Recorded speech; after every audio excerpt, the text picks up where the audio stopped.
Me voici à nouveau pour vous présenter quelques expériences. Dans cette leçon, vous avez vu des échanges thermiques entre des sous-systèmes séparés par une paroi diatherme. Ici, je vais vous montrer un système concret qu'on peut interpréter avec ce modèle. Dans cette même leçon, vous avez vu des transports de matière. Ici, on va regarder un transport de matière entre deux sous-systèmes séparés par une paroi qui ne laisse passer qu'une seule des substances en présence. On commence avec deux sous-systèmes qui sont en contact thermique et qui tendent vers un équilibre thermique. Nous avons ici deux blocs d'aluminium identiques. Chacun est muni d'un thermomètre situé à l'arrière du bloc. Sur l'échelle de temps de la mesure, les blocs ne changent pas de température lorsqu'ils sont séparés. Mettons les deux blocs ensemble. Les deux températures évoluent maintenant vers une température commune.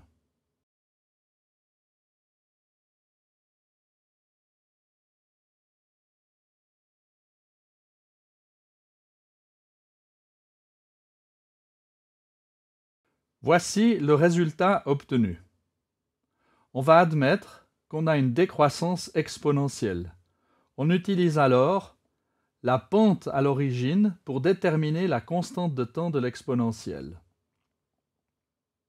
Je trouve un temps qu'on va noter tau de 55 secondes. Reprenons l'analyse comme vous l'avez vu dans cette leçon. On va supposer que l'énergie interne totale est constante. Faisant cela, on suppose que chaque bloc séparément a un échange thermique négligeable avec l'environnement. On a vu dans cette leçon cette loi qu'on applique ici au sous-système 1 et au sous-système 2 qui nous donne la puissance thermique en fonction de la différence de température. Pour des raisons qui deviendront claires dans la troisième partie du cours, on a noté le coefficient de proportionnalité avec l'air A de contact, parce qu'évidemment, plus le contact est grand, plus grande est la puissance. On a utilisé la conductivité thermique, qui est une propriété tabulée du matériau, et l'analyse dimensionnelle nous dit qu'il faut encore diviser par une certaine longueur, et on s'attend à ce que cette longueur soit une longueur caractéristique du système.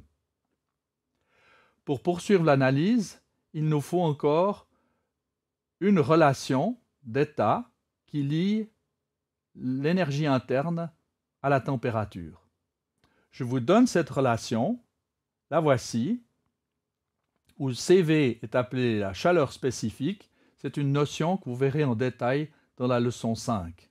Avec ces deux relations d'état et les relations phénoménologiques pour la puissance thermique, on peut écrire les équations d'évolution pour la température. On en déduit une équation d'évolution très simple pour la différence de température. Le coefficient qui apparaît ici a des unités de 1 sur 1 temps. Donc, on va définir notre temps caractéristique comme ceci. Et la solution de cette équation différentielle pour la différence de température est simplement une exponentielle dont le temps caractéristique est justement le temps tau. Je résume. L'expérience nous a donné un temps caractéristique de 55 secondes et notre modèle nous donne ce temps en fonction des paramètres du système. Si maintenant je désigne par D la longueur de l'arête du cube, je prends la chaleur spécifique par unité de masse parce que c'est souvent ce qu'on trouve dans les tables. L'air, c'est D carré. La masse du cube, c'est sa masse volumique fois son volume. Et le grand CV, c'est la masse fois la chaleur spécifique par unité de masse.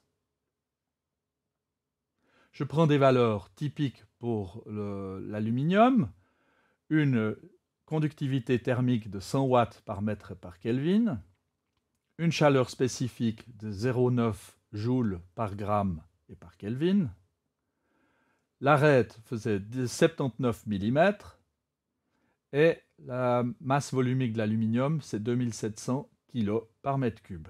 Avec ces valeurs-là, je trouve pour la longueur caractéristique L, 5 cm, c'est de l'ordre de grandeur des dimensions du système, donc c'est tout à fait raisonnable. Passons maintenant à des expériences avec un transport de matière.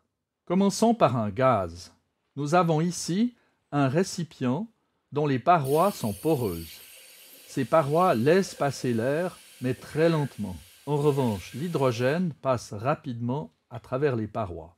Observons ce qui se passe. La pression dans le récipient augmente lorsqu'on expose le récipient à de l'hydrogène. Cela veut dire que l'hydrogène est entré dans le récipient. Voici comment modéliser ce système. On va considérer qu'on a un récipient avec une paroi poreuse et le voisinage immédiat de cette paroi poreuse, ça va être notre deuxième sous-système. À l'extérieur du récipient, on va supposer qu'on a de l'hydrogène pur. À l'intérieur, on a le mélange. La température ne joue pas de rôle ici, on va supposer qu'elle est uniforme.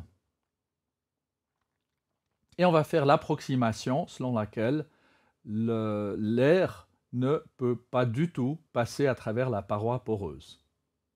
Alors, on peut utiliser cette formule du cours pour l'évolution du nombre de moles d'hydrogène dans la région 1, c'est-à-dire le récipient.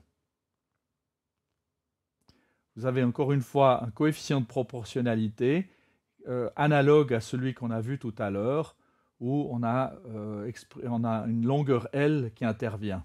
On a observé que la pression dans le récipient augmentait. Cela veut dire que le nombre de moles dans le récipient augmente. Ça veut dire N1 point est positif. Ça implique que mu2 est plus grand que mu1. Ça veut dire que le potentiel chimique de l'hydrogène pur est plus grand que le potentiel chimique de l'hydrogène dans un mélange. Voici maintenant une expérience avec des liquides. Ici, on aura une paroi qui ne laisse passer qu'une seule des substances liquides en présence. On a ici une cellule qui contient de l'eau salée. Une des parois de la cellule contient une membrane qui laisse passer l'eau, mais pas les ions du sel en solution. On dit que la membrane est osmotique et le phénomène qu'on va observer est connu comme l'osmose. Voyons ce qui se passe quand cette cellule est plongée dans de l'eau pure. Manifestement, l'eau pure entre dans la cellule.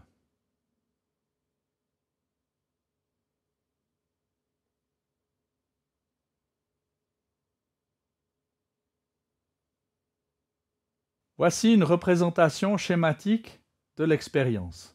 Nous avons une cellule qui contient de l'eau salée avec un tube qui permet de montrer que la quantité de liquide augmente. Cette cellule a une paroi qui est une paroi dite osmotique, donc qui laisse passer l'eau mais pas les ions en solution. Et cette cellule est plongée dans de l'eau pure. On a observé que l'eau pure avait tendance à entrer dans la région d'eau salée. Cela signifie que le potentiel chimique de l'eau pure est plus grand que le potentiel chimique de l'eau dans la solution. En résumé, on a vu 3 expériences. Dans la première, on a vu 2 blocs initialement à des températures différentes qui tendent vers un équilibre d'une température commune. Ensuite, on a vu que l'hydrogène pur avait tendance à entrer dans une région où l'hydrogène est mélangé. Et de façon analogue, on a vu l'osmose, dans laquelle l'eau pure entre dans la région d'eau salée.